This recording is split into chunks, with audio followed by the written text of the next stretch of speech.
தொடர்ந்து இந்த நேரத்திற்கான தலைப்புச் செய்திகளை பார்க்கலாம். சமூகத்தின் அனைத்து தரப்பினரும் பயன்பெறும் வகையில் தமிழ்நாடு அரசின் பட்ஜெட் இருக்கும் என்று முதலமைச்சர் மு க ஸ்டாலின் நம்பிக்கை. ரூபாய்க்கு தேவநாகரி குறியீட்டுக்கு பதிலாக தமிழில் ரூ என்ற எழுத்தை பயன்படுத்தி இலச்சினை வெளியீடு.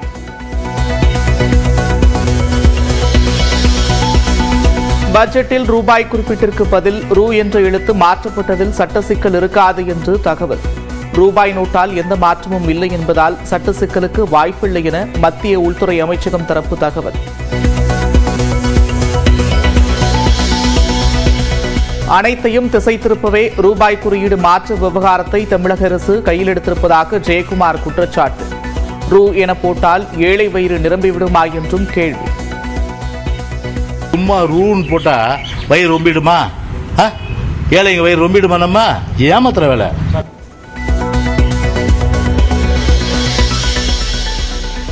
ரூபாய் குறியீடு மாற்றத்திற்கு பாஜக மூத்த தலைவர் தமிழிசை சவுந்தரராஜன் எதிர்ப்பு. இத்தனை ஆண்டுகளாக இருந்த நிலையில் இப்போது மாற்ற காரணம் என்ன என்று நியூஸ் 18 தமிழ்நாட்டிற்கு பேட்டி. தமிழ்நாடு எத்தனை முறை ஆட்சி செய்திருக்கிறார்கள், எத்தனை முறை பட்ஜெட் தாக்கல் செய்யப்பட்டிருக்கிறது. திடீரென்று இந்த ரூ திடீர் பற்றி எங்கிருந்து வந்தது?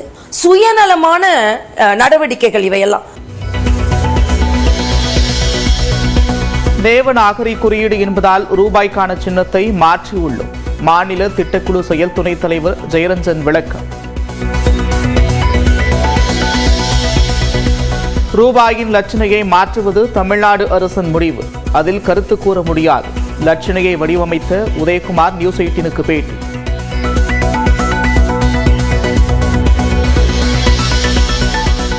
முதல் முறையாக தமிழ்நாட்டிற்கான பொருளாதார ஆய்வறிக்கையை வெளியிட்டார் முதலமைச்சர் மு க ஸ்டாலின். தேசிய அளவிலான வளர்ச்சி 6.48% இருக்கும் நிலையில் தமிழ்நாட்டில் 8% அதிகமாக நீடிக்கும் என்றும் கணிப்பு. தமிழ்நாட்டில் தனிநபர் ஆண்டு வருமானம் 2,78,000 உயர்வு. தேசிய சராசரியை விட அதிகம் என்று தமிழ்நாடு பொருளாதார ஆய்வறிக்கையில் தகவல்.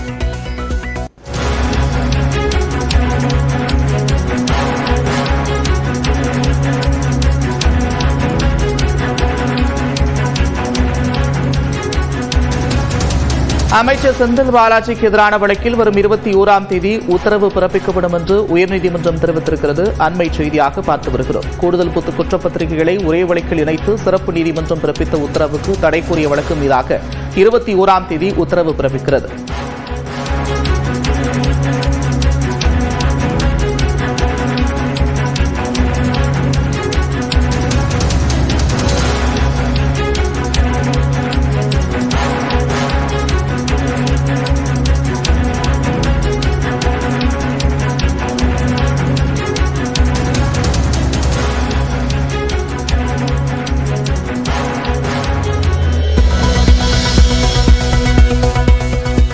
சென்னை தலைமைச் செயலகத்தில் எதிர்க்கட்சித் தலைவர் எடப்பாடி பழனிசாமி தலைமையில் அதிமுக சட்டமன்ற உறுப்பினர்களின் கூட்டம்.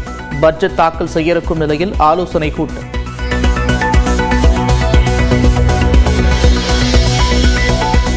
சென்னை அண்ணா அறிவாலயத்தில் நாளை மாலை திமுக சட்டமன்ற உறுப்பினர்களின் கூட்டம். முதலமைச்சர் மு க ஸ்டாலின் தலைமையில் நடைபெறும் கூட்டத்தில் அனைத்து சட்டமன்ற உறுப்பினர்களும் பங்கேற்க திமுக கொறடா அழைப்பு. தமிழ்நாடு புதுச்சேரியில் இன்றும் நாளையும் மிதமான மழைக்கு வாய்ப்பு. ஒரு சில இடங்களில் அதிகபட்ச வெப்பநிலை 2 முதல் 3 டிகிரி செல்சியஸ் அதிகமாக பதிவாகும் என்று வானிலை ஆய்வு மையம் கணிப்பு.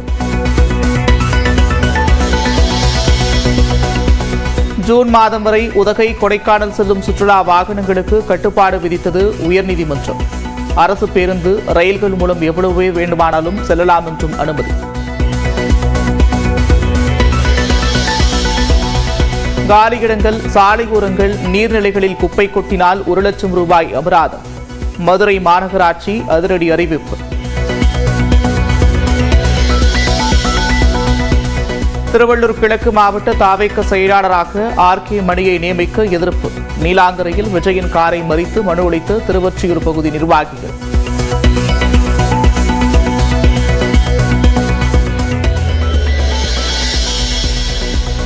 உதகை அருகே காணாமல் போன பெண் வனவிலங்கு தாக்கி உயிரிழப்பு. கொன்றது சிறுத்தையா புலியா என்று விசாரணை.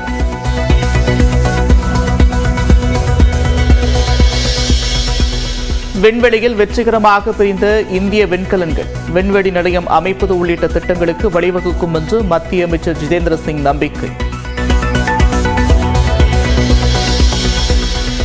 தங்கத்தை மறைத்து கடத்தி வருவது எப்படி என்று யூடியூப் பார்த்து கற்றுக்கொண்ட நடிகை ரன்யா ராவ். 2 கோடி ரூபாய் மதிப்புள்ள தங்கம் சிக்கிய வழக்கில் புதிய தகவல்.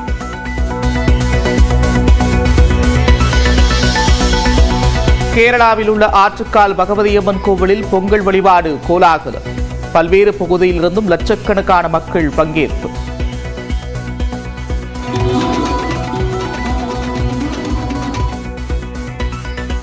தமிழ்நாடு அரசின் பட்ஜெட்டில் இந்திய ரூபாய் நாணயத்தின் தேவநாகரி குறியீட்டுக்கு பதிலாக ரூ என்ற தமிழ் வார்த்தையை தமிழ்நாடு அரசு முதன்மைப்படுத்தி இருக்கிறது.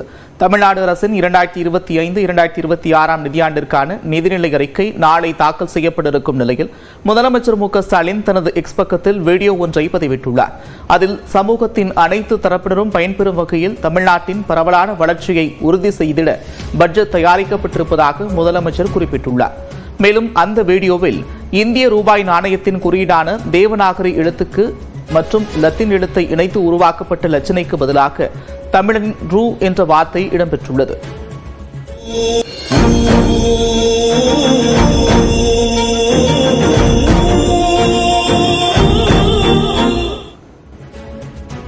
தமிழ்நாடு அரசு ரூபாய் குறியீட்டை மாற்றியிருப்பதால் சட்ட பிரச்சனை இருக்காது என்று மத்திய உள்துறை அமைச்சகம் தெரிவித்திருப்பதாக தகவல் வெளியாகியிருக்கிறது.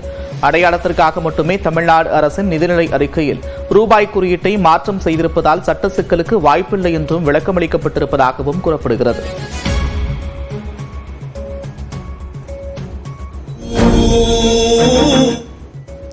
ரூபாய் குறியீட்டை மாற்றினால் ஏழைகளின் வயிறு நிரம்பிவிடுமா என்று அதிமுக முன்னாள் அமைச்சர் ஜெயக்குமார் கேள்வி எழுப்பியுள்ளார்.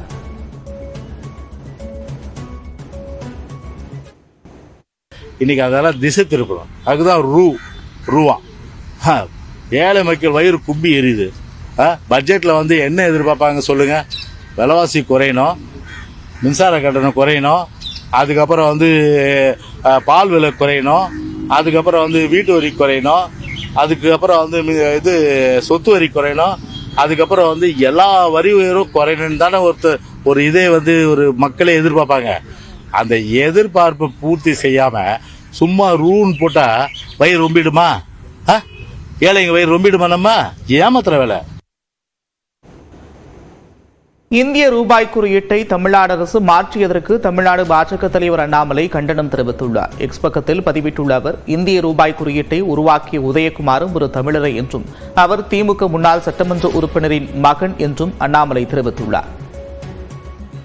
தமிழ்நாடு பொருளாதார ஆய்வறிக்கையில் தேவநாகரி குறியீட்டுக்கு பதில் ரூபாய் குறியீடு குறிப்பிடப்பட்டிருக்கும் நிலையில் தேசிய அளவில் பின்பற்றுவதை தொடர்வதே கூட்டாட்சி என்று பாஜக மூத்த தலைவர் தமிழிசை சவுந்தரராஜன் தெரிவித்துள்ளார்.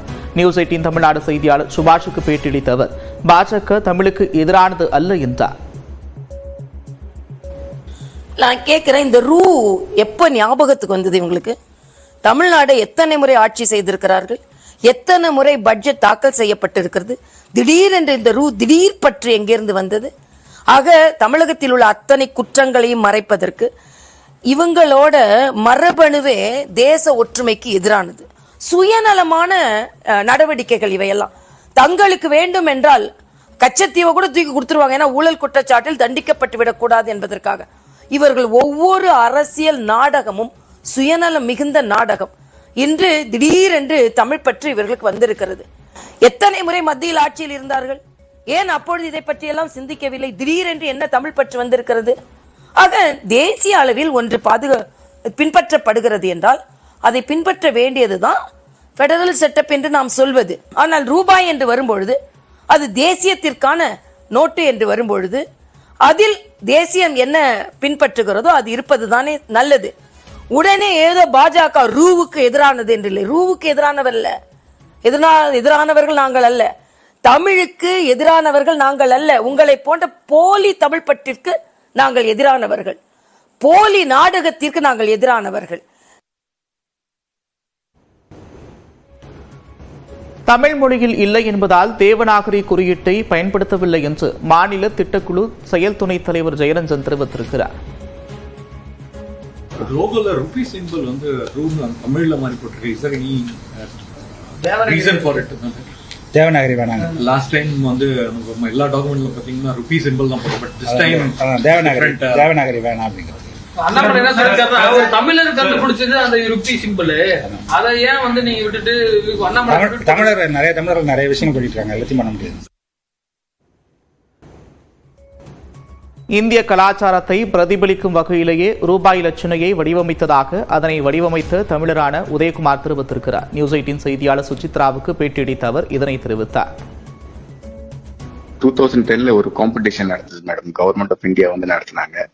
அப்ப நானும் பார்ட்டிசிபேட் பண்ணேன். அதுல என்னுடைய என்ட்ரி வின் பண்ணி அதை செலக்ட் பண்ணி அப்ப நீங்க எல்லா இடத்துலயும் பாக்குறீங்க நீங்க சொல்லி. ஏன்னா அதுல இருக்கிற கான்செப்ட்ஸ் இதெல்லாம் ஐடியாஸ் பார்த்து ப்ராபப்ளி தே செலக்டட், என்னுடைய டிசைன் செலக்ட் பண்ணி அது தென் தே இம்ப்ளிமெண்டட் இட்.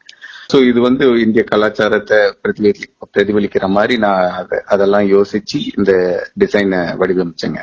ஸோ அதுல நான் பார்க்கும்போது இந்தியாவில் உள்ள பல ஸ்கிரிப்ட்ஸ் எல்லாம் நான் பார்த்து அதுல வந்து இந்த லாட்டின் ஸ்கிரிப்ட் அப்புறம் தேவநாகரி ஸ்கிரிப்ட் ரெண்டுத்தையும் கம்பைன் பண்ணி தான் அதை வந்து உருவாக்குனேன். ஸோ அது வந்து இப்ப பாத்தீங்கன்னா ஒரு கைண்ட் ஆஃப் அன் அப்ரிவேஷன் நீங்க எடுத்துக்கலாம்.